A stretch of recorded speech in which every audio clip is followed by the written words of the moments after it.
بسم اللہ الرحمن الرحیم۔ آج انشاءاللہ العزیز غسل کے متعلق مختلف مسائل کو بیان کیا جائے گا۔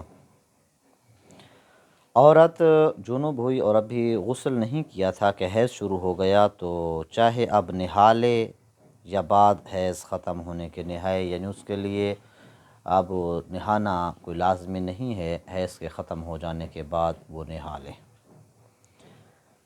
اسی طرح جنوب نے جمعہ یا عیدین کے دن غسل جنابت کیا اور جمعہ اور عید وغیرہ کی نیت بھی کر لی، سب ادا ہو گئے۔ اگر اسی غسل سے جمعہ اور عید کی نماز ادا کر لے تو تب بھی اس کے لیے درست ہے، یعنی جنابت کے لیے اس کے لیے علیحدہ غسل کرنا ضروری نہیں ہے۔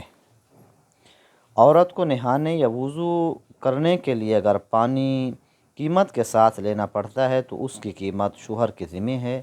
ہاں، اگر عورت ٹھنڈک حاصل کرنے کے لیے یا میل وغیرہ اتارنے کے لیے اگر نہانا چاہتی ہے تو یہ قیمت شوہر کے ذمہ نہیں ہے، اور اگر جنابت کا غسل کرنے کے لیے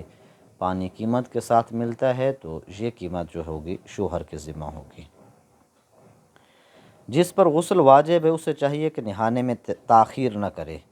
حدیث شریف میں آتا ہے کہ جس گھر میں جنبی آدمی ہو تو وہاں پر رحمت کا فرشتہ نہیں آتا جب تک وہ نہا نہ لے۔ ہاں، کم از کم اتنا کر لے کہ وہ وضو کر لے اگر فوراً نہیں نہا سکتا۔ اسی طرح اگر کھانا پینا چاہتا ہے تو وہ بھی کھا پی سکتا ہے، لیکن اس سے پہلے وضو کر لینا اس کے لیے مناسب ہے، کیونکہ اگر وضو کیے بغیر نہائے بغیر جنابت کی حالت میں کوئی شخص کھاتا پیتا ہے تو یہ اس کی محتاجی اور فقر کا سبب بنتی ہے۔ رمضان المبارک میں اگر رات کو جنبی ہوا تو بہتر یہی ہے کہ قبل طلوع فجر نہا لے کہ روزے کا ہر حصہ جنابت سے خالی ہو، اور اگر نہیں نہایا تو بھی روزہ میں کچھ نقصان نہیں ہے، مگر مناسب یہ ہے کہ غرغرہ اور ناک میں جڑ تک پانی چڑھانا، یہ دو کام طلوع فجر سے پہلے کر لے کہ پھر روزے میں یہ نہ ہو سکیں گے۔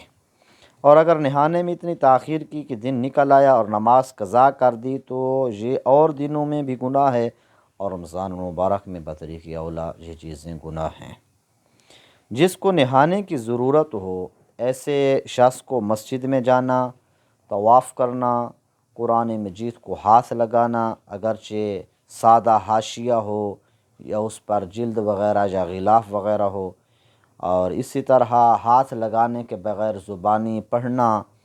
کسی آیت کا لکھنا یا آیت کا تعویذ لکھنا، یا ایسا تعویذ لکھنا، چھونا یا ایسی انگوٹھی چھونا یا پہننا جس پر مقطعات وغیرہ یا قرآن کا کوئی لفظ وغیرہ لکھا ہوا ہو، یہ سب باتیں حرام ہیں۔ اگر قرآن عظیم جزدان میں ہو تو جزدان پر ہاتھ لگانے میں کچھ حرج نہیں ہے، یوں ہی رومال وغیرہ کسی ایسے کپڑے سے پکڑنا جو نہ اپنے تابع ہو اور نہ قرآن مجید کا تابع ہو تو تب جائز ہے۔ کرتے کی آستین، دوپٹے کی آنچل سے یہاں تک کہ چادر کا ایک کونا اس کے مونڈے پر ہے اور دوسرے کونے سے چھونا حرام ہے کہ یہ سب چیزیں اس آدمی کے تابع ہیں، جیسے کہ غلاف قرآن مجید کے تابع ہوتی ہے، تو ان چیزوں کے ساتھ وہ قرآن پاک کو نہیں چھو سکتا۔ اسی طرح اگر قرآن مجید کی آیت دعا کی نیت سے یا تبرکاً تلاوت کرتا ہے، جیسے بسم اللہ الرحمن الرحیم پڑھتا ہے، یا اسی طرح ادائے شکر کو یا چھینک کے بعد الحمدللہ رب العالمین پڑھتا ہے، یا اسی طرح کسی پریشان خبر کے وقت انا للہ و انا الیہ راجعون پڑھتا ہے، یا ثنا کی نیت سے پوری سورۃ فاتحہ تلاوت کر لیتا ہے، یا آیت الکرسی یا سورۃ حشر کی پچھلی 3 آیتیں وہ تلاوت کرتا ہے، تو ان سب صورتوں میں اس پر کچھ گناہ نہیں ہے۔ اور اگر جو کل ہیں اگر ان کو ادا کرنا چاہتا ہے، پڑھنا چاہتا ہے فقط ثنا کی نیت سے یا تبرک کی نیت سے